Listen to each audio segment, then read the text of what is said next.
थी। जनाब सदर, सिंध जी सकाफत हर इलाके में मुख्तलिफ है, हर इलाके जो रहन सहन मुख्तलिफ है, पर सिंध जी तहजीब सकाफत रहन सहन सिंध जे कदीम दौरन का मशहूर है। जनाब सदर, सिंध जी सकाफत तहजीब में रंग भरण लाइ सिंध जा सूफी कलाम आहिनि। सिंध जा मशहूर सूफी शायर शाह अब्दुल लतीफ भट्टाई सामी सचल सर मस्त आहिनि, जंहिंजा गीत सिंध न बल्कि ॿाहिरियुनि मुल्कनि में पसंदि कया वञनि था।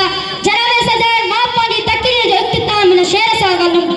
मां बुलबुल न आहियां ए भोरा जो हिकिड़े गुल जी आस रखां, मां बुलबुल न आहियां ए भोरा जो हिकिड़े गुल जी आस रखां, ही सिंध समूरी मुंहिंजी आहे, मां सिंध रखां या साह रखां, मां सिंध रखां या साह रखां।